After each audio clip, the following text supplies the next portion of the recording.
Hello friends, welcome back to my ఛానల్లో మనలో తెలుగు అమ్మాయి. ఎలా ఉన్నారు అందరూ? సూపర్గా ఉన్నారనుకుంటున్నాను. సో నేను ప్రీవియస్ మంత్ యాక్చువల్లీ నేను ఇంకా ఎర్లీగా చూపించాలి కానీ కొంచెం లేట్ అయిందన్నమాట.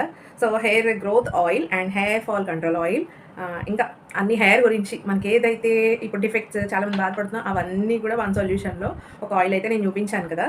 సో ఆ ఆయిల్ అయితే మళ్ళీ నేను చూపిస్తున్నాను అది ఎలా ఉంది ఏంటి అని. లాస్ట్ వీడియోలో అయితే నేను అవి ఎలా ప్రిపేర్ చేసుకోవాలి, ఎలా కలుపుకోవాలి అన్నీ చూపించాను, ఏం యాడ్ చేశాను ఇంగ్రీడియంట్స్ అన్నీ కూడా. సో ఈ వీడియోలో ఆయిల్ ఎలా ఉందనేది చూపిస్తాను అనమాట.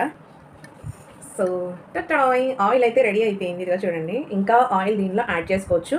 కానీ నేను దీనిలో అయితే 1 లీటర్ ఆయిల్ నేను యాడ్ చేశాను. నేను కావాలంటే నేను మళ్ళీ యాడ్ చేసుకుంటాను కూడా.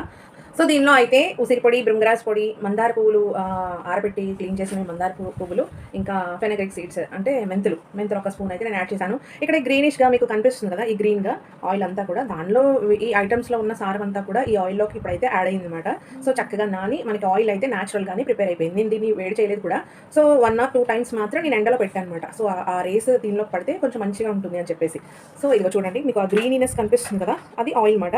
ఈ కిందంతా కూడా మనం యాడ్ చేసిన ఇంగ్రీడియంట్స్ అన్ని కూడా సెటిల్ అయిపోయాయి. సో ఇలాంటి ఆయిల్ ఇలా ఉంటుంది. ఈ ఆయిల్ మనం న్యాచురల్గానే మనం ఎప్పుడు కావాలంటే అప్పుడు అప్లై చేసుకోవచ్చు. డైలీ అప్లై చేసుకోవచ్చు, వీక్లీ అప్లై చేసుకోవచ్చు, హెడ్ వాష్ చేసి ముందు అప్లై చేసుకోవచ్చు. మనకి హెయిర్ ఫాల్ అనేది ఫస్ట్ అయితే నెమ్మదిగా తగ్గుతుంది అనమాట, రాలడం ఊడడం అనేది. ఆ నెక్స్ట్ వచ్చేసి కొత్త హెయిర్ అయితే గ్రో అవుతుంది అనమాట. సో నీట్గా హెయిర్ అయితే గ్రో అవుతుంది. అండ్ దానిలో ఉండే ఉసిరి పొడి, భృంగరాజ్ పొడికి మాత్రం హెయిర్ అయితే కొంచెం బ్లాక్గా అవడం అయితే స్టార్ట్ అవుతుంది. ఇదంతా కూడా ఇన్స్టెంట్గా జరగాలంటే నెవర్, అది అసలు అవ్వనే అవ్వదు, ఇంపాసిబుల్ కూడా. సో ఏదైనా స్లో గ్రోత్ ఉన్నదే మనకి లాంగ్ లాస్టింగ్ రిజల్ట్స్ అయితే వస్తాయన్నమాట. సో కంటిన్యూస్గా 2-3 మంత్స్ వాడితే ఆ రిజల్ట్ మీకే తెలిసిపోతుంది.